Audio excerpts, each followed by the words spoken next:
preliminary retreat, even in LSSS, this will make their stand faith strong. That is also mentioned here in 988, paragraph 988. I believe in the resurrection of the body.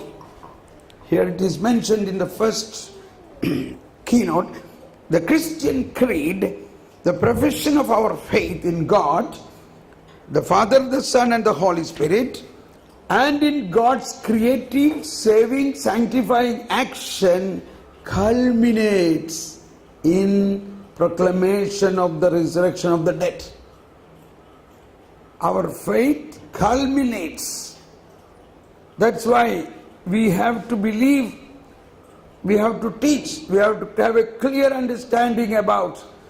Once in one seminar when I explained about all these things, when I spoke about purgatory, one man said, "Oh my Lord, I was thinking all this time, purgatory is a part of hell. If I am not, it is a point of an interview point. If I pass, I go to heaven. If I don't pass, I go to hell." This was his conviction. So with that, how he lived the faith. So we cannot live our faith if these articles we don't understand clearly. So 991 says, belief in resurrection of the dead has been an essential element of the Christian faith. From its beginnings, the confidence of Christians is the resurrection of the dead. Believing this, we live. 336.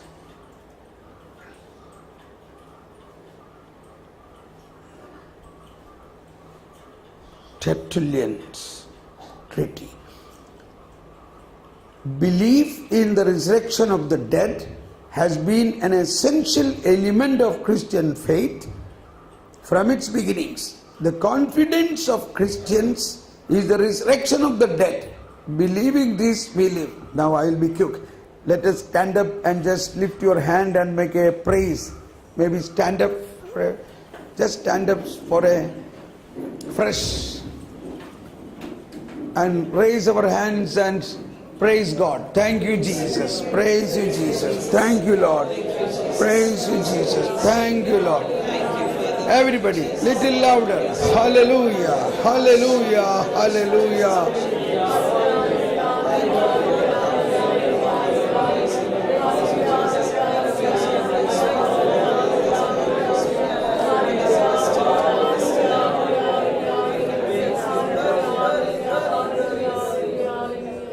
Please be seated.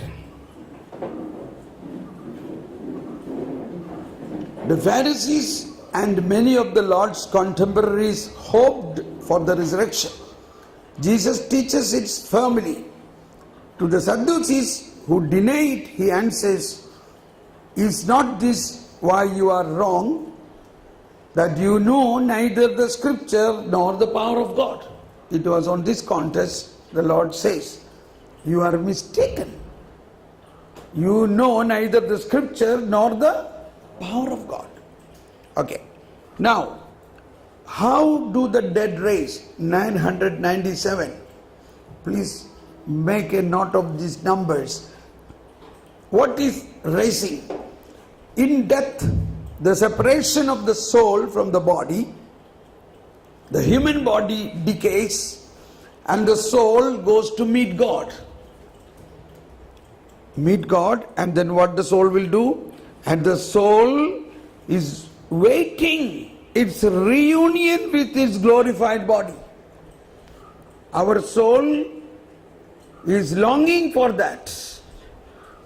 God, in His almighty power, will definitely grant incorruptible life to our bodies by reuniting them with our soul through the power of Jesus' resurrection. That is the definition.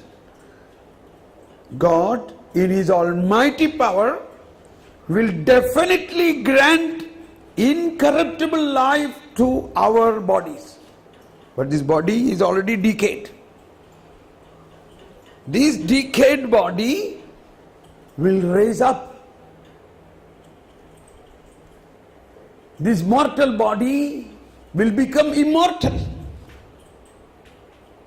Do you believe this? Do you believe this? Yes. Say louder. Do you believe this? Yes. As you believe this, you will feel the power is flowing in your soul. That's it. See, many things we pray, we actually don't have to pray. You have to only believe. When you believe, you receive. That is another prayer. That's why we proclaim the credo. Credo, proclamation of the credo is a very powerful prayer. It is not because of our verbal exercise of it, because our soul is enlightened by that. Now from today you are going to be completely different in the power, in the capacity, because you believe many things.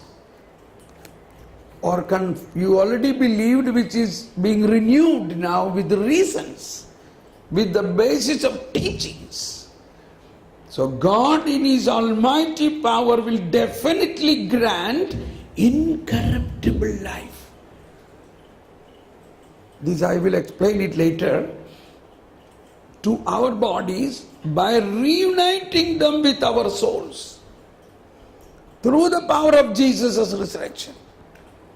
So we already now in the end of times, okay? Our mind, our soul is elevated now, that we are sure at the end our body will resurrect and unite with our soul. Who all will raise? All the dead will rise. Those who have done good to the resurrection of life, and those who have done evil to the resurrection of judgment. It is for them the judgment. Okay. How? These questions are very interesting because this is today's situation. Everybody will ask how, why, all these things. So you have the answer here. Christ is raised with His own body. See, my hands and my feet. That is I myself. But He did not return to an earthly life.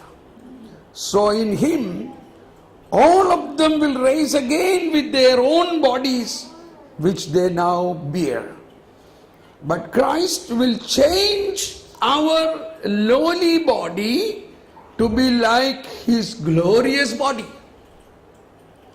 To be like His glorious body. And that is our expectation when He come again. That's what after the consecration we sing. Christ has died. Christ is risen. Christ will come again. And in the Eucharist, we are experiencing that Christ. John Paul II in his famous encyclical on Ecclesia Eucharistia, he mentioned, referring to this point, in the Eucharist, we meet the Christ of the past, of the present, and of the future. The Christ whom we are receiving in the body and blood is the Christ who is going to come in glory. So we sing today when we were singing and when we were reading that on the screen, I was so happy to read that. First two lines I remember. How is that?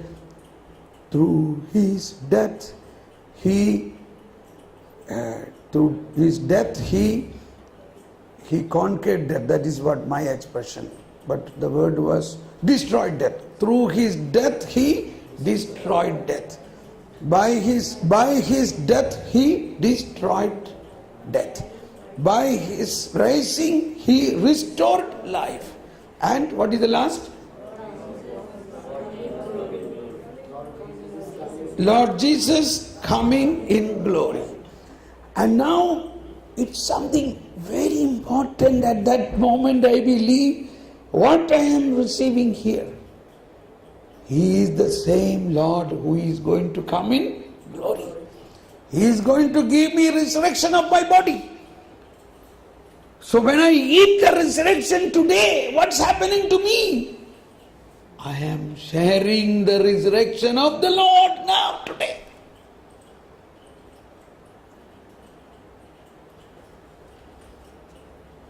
That is our power. By His death He destroyed death. By His raising He restored life. And Lord Jesus is coming in glory. So He is the risen Lord. And that risen Lord is the Lord who is going to give resurrection at the end of the time. And that is why believing in resurrection now will give us such a power.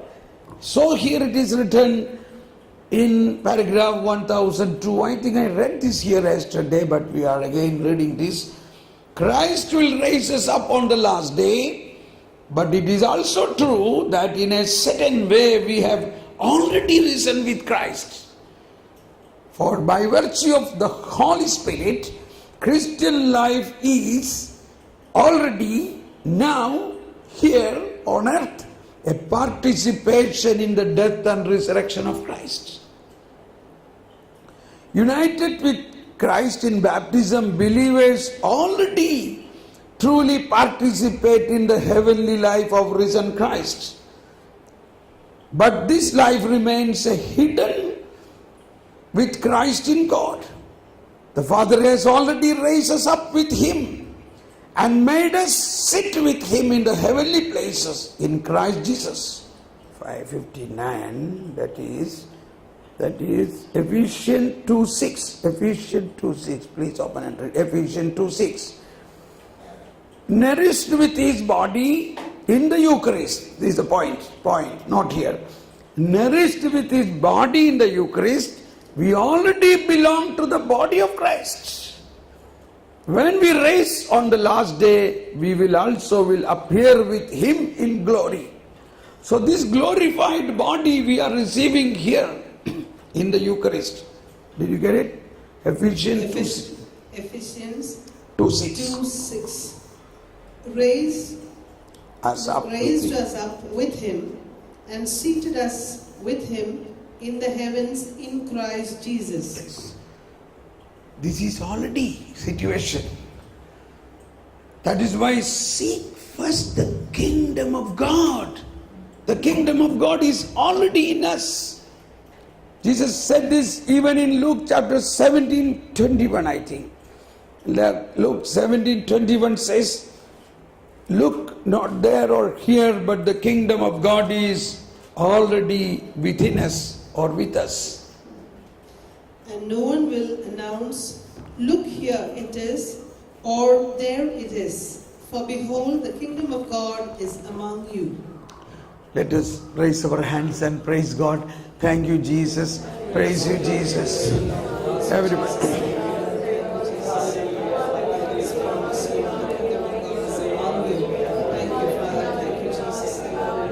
Praise you, Jesus. Thank you, Lord. I thank you for the risen Lord. And thank you that I am every day experiencing the risen Lord. Resurrection of my body. Resurrection of my body already began here.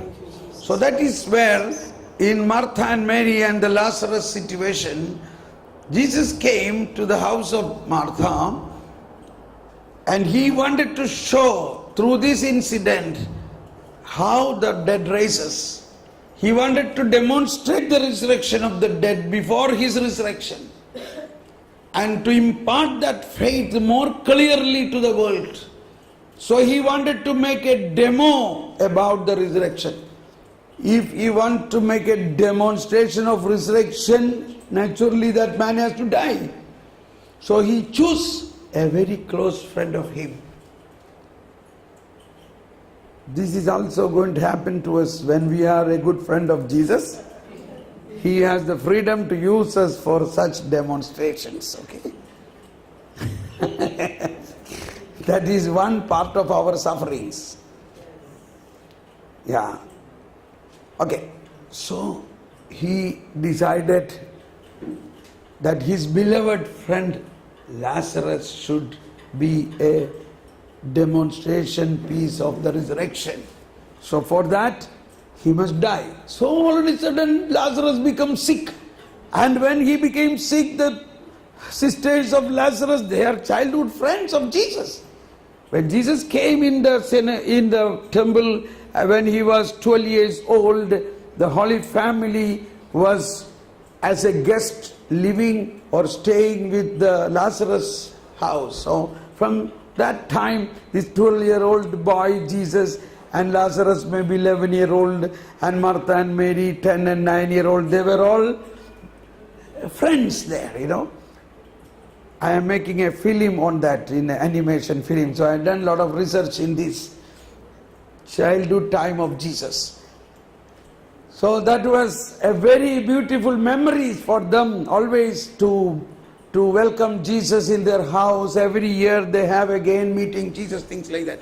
So when Lazarus became sick, the sisters said, you send a messenger. And they said, you only tell this much. The one whom you love is sick. See, from that we have to understand he was a very good friend of Jesus. But Jesus did not come because Jesus' purpose was not to come and heal him. That's the thing. We are focusing, when we focus on healing, we have to understand what was the purpose of healings. Now Jesus, so Martha Mary was thinking Jesus is a healer. But he did not heal. They were shocked. They were in pain. They were in agony. They were insulted by the neighbors. What happened? Where is your friend Jesus? He did not care for you. You were talking always about him. Maybe some people will tell you, you are always going to Divine Retreat Center, then why your family has a lot of problems? Yes or no? You are praying so much for healing, but all problem is in your own and your house. Why it is not happening? It is happening like this. So the same thing people might have told to Martha and Mary, oh, where is your Jesus now? He did not care to come. You send a man straight up to him and informed in time. He could have said from there one word, he would have killed, but he didn't care. All this we have to go through. This is a part of death. Death means these are all part of it. And normally in the Jewish custom, 3 days they have to embalm the body with the what do you call it? Yeah, with the spices, or what is the right word? Okay. So 3 days they used to go inside the tomb and embalm the body with spices. The right word I don't get. Okay. Now Jesus knew all these things, so he decided to come after the burial, after 3 days. 4th day the body will start decaying. That is the time. And so Jesus came on 4th day. And the sisters were crying, oh, if you would have been here, our brother would not have died. That is the expression of their faith, one level of faith. What is the level of faith? Oh, Jesus is a healer. He will heal. Then he would not have died. That is one level of faith. Now Jesus is lifting their faith up. Jesus said, your brother will resurrect. Now Martha suddenly remembered the credo, the last words of the credo. She said, yes. In the resurrection of the last day, my brother will surely resurrect. Oh, even that is very good. At least she believed that, That was appreciated. So she proclaimed her faith. In the last day, in the resurrection of the last day, my brother will resurrect. I believe that. So this faith is a core. It is required for further experience of the resurrection. But she has added something more. But I also believe anything you ask to God, He will do it. I don't know what was her thinking. We have to believe that she has a free knowledge about this resurrection. Jesus can also do this, something like a little idea about it. Whatever you ask the Father, He will do it. And then Jesus said, when Martha said, He will resurrect on the last day, I know that. And then Jesus said, I am the resurrection of the last day. I am just adding that. I am. He is speaking in present tense. I am. What? The resurrection. What is she referring to? She is referring to on the last day, at the last judgment time, my brother will resurrect. I know that. That resurrection of the last day, who is the king of that resurrection? I am. Oh, what a glory! That King of Kings who is going to raise all the people from the risen to the resurrection is now in my house. Oh my God, I never thought. I thought you are a healer. Jesus did not reveal this to any other occasion. Only St. John's speciality here. No other part in the Bible you see this. So this is the highest point of faith He has transmitted to us. I am. He did not say, I will be the resurrection. He said, I am. That means it is available in the present tense. What? The last day's resurrection is the same person. Jesus is same today, yesterday, today and forever. So this same thing, the last day's resurrection, I am that resurrection. And whoever believes in me, they will not die. And those who believe and live, they will rise again. All such things. Now Martha said, Oh Lord, I have come to believe. I have come to believe.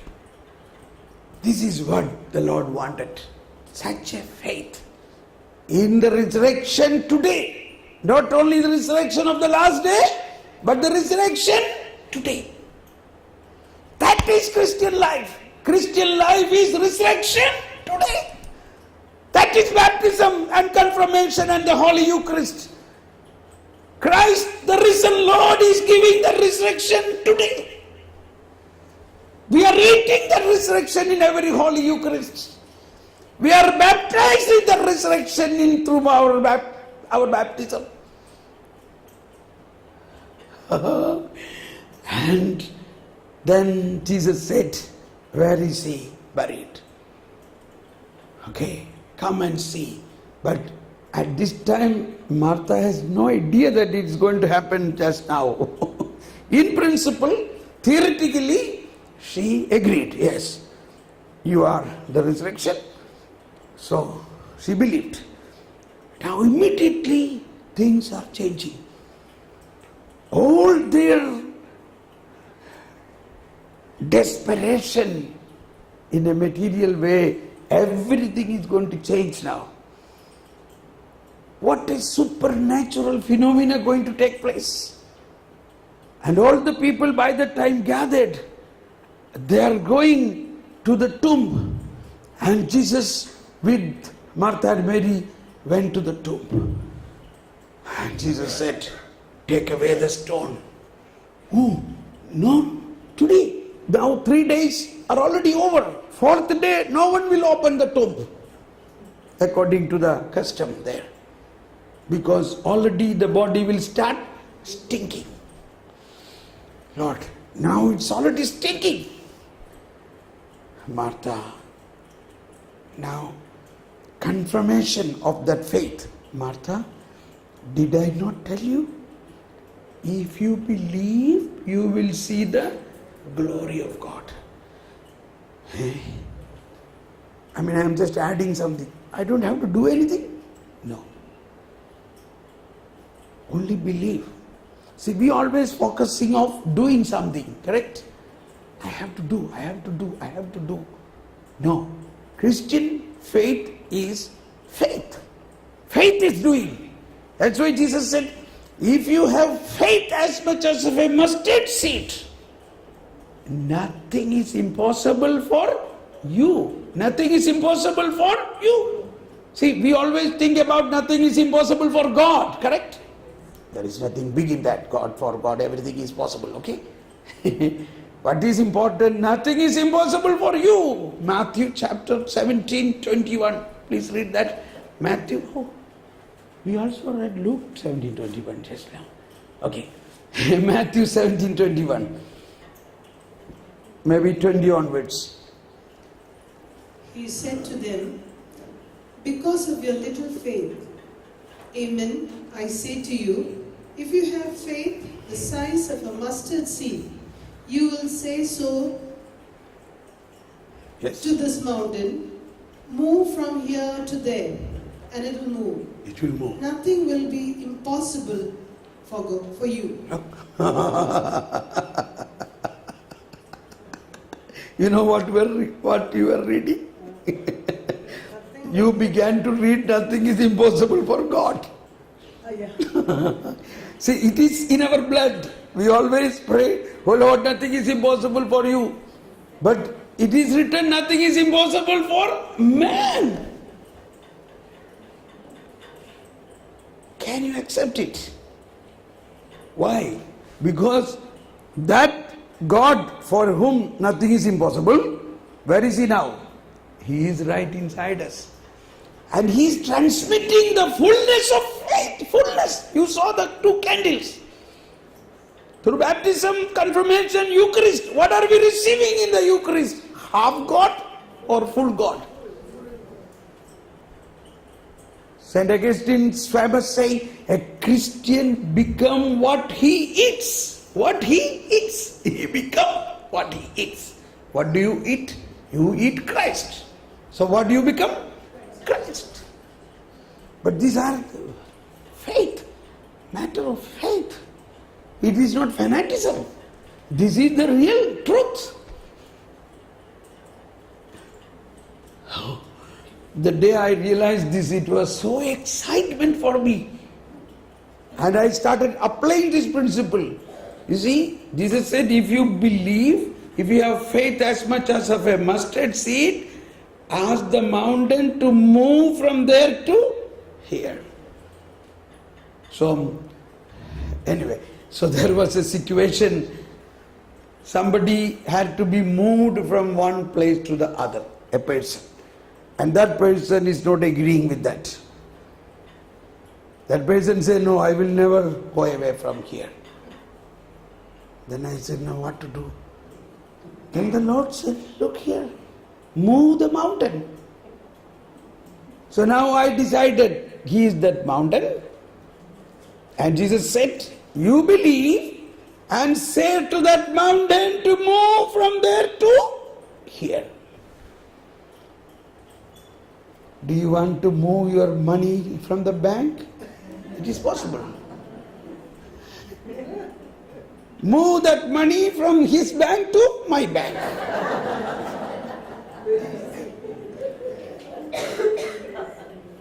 Now this is prosperity gospel. Yeah?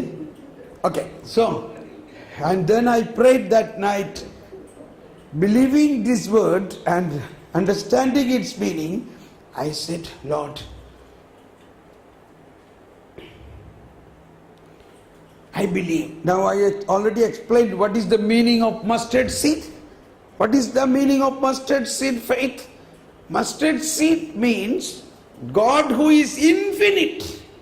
From that infinite God, even if you have a small particle, that is infinite. Like from the big host, the priest break this and again break this, break. And then when we were in the communion row, he saw many more people are there. So what he do? He again break this. And then some more people came. Oh, now he again broke this. Now what we received is a small piece. But we have no doubt that is full Jesus. Correct? Full Jesus. Infinite God. Suppose he had to break it more and more, and we got only a tiny particle, like a mustard seed. Even that mustard seed referred here is not like the mustard seed what we have here, It is much smaller. So, principle is an algebra or a mathematics. What is the mathematics? Infinite divided by anything is infinite. So, from the infinite God, if you get a German is coming in my mouth. Kleine particle. Kleine means small. A small particle, then that is same infinite. So if you have faith as much as of a mustard seed, means you believe that even what little bit what you have inside that has the infinite God. Inside you, infinite God is inside you.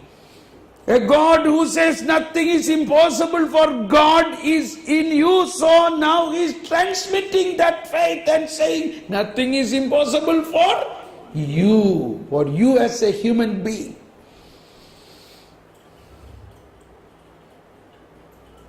Exercise it. Okay, now Jesus said, take away the stone. And Martha said, it will be stinking now. Did I not tell you? If you believe, you will see. So all this faith, even all these miracles, what the Lord wants us to do is for what? Is to show the glory of God. You will see the glory of God. You will see the glory of God. And then Martha said, yes, Lord, I believe. When she said, I believe, means I believe in the resurrection of the body now. Praise the Lord. Now. She believed in the resurrection now. In the first instance, she said, I believe in the resurrection of the last day. Correct? That is our basic faith. But in that faith itself, there contains this thing, inherent aspect. The one who is going to give the resurrection of the last day is the one now in which we are baptized, in which we are living. So can he not do it now? That is our faith. That's why St. Paul says in Romans 8:11, if the Spirit of God who raised Jesus from the dead dwells in you, he who raised Jesus from the dead also will give new life to your mortal bodies by the Spirit dwelling within you. If the Spirit of God who raised Jesus from the dead dwells in you, is it? Yes, that's our faith. Then what will happen? That it's a natural process of that Spirit, that Spirit will raise our mortal bodies, our sinful bodies to immortality here itself. Praise the Lord. That is actually the baptism. We have already received it. So once you are already received it, then how can you sin?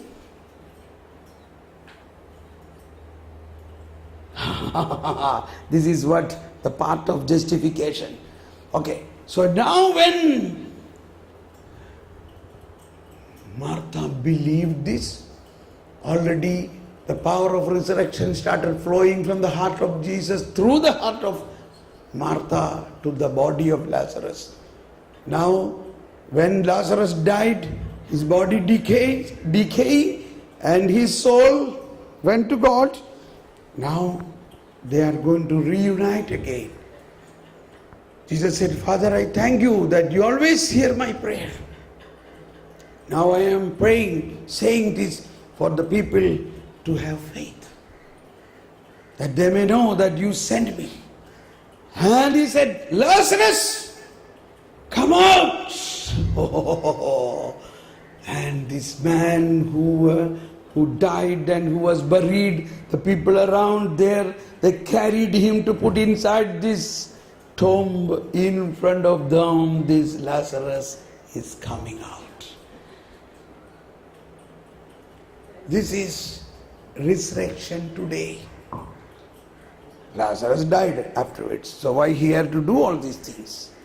To give this faith, understand this faith. Christian faith means resurrection today. The resurrection what we are going to receive on the last day is the same Lord we are believing. He is same yesterday, today and forever. He is Alpha and Omega. Omega means no end, without end. Okay, so let us just praise and thank God that we are in that resurrection experience now. Believe that the Lord dwelling in our heart is the risen Lord. He has already initiated the resurrection of our mortal body to immortality. And that is why we become a new creation. We become a new creation. The real thread of that new creation is because of the resurrection. Jesus, who was buried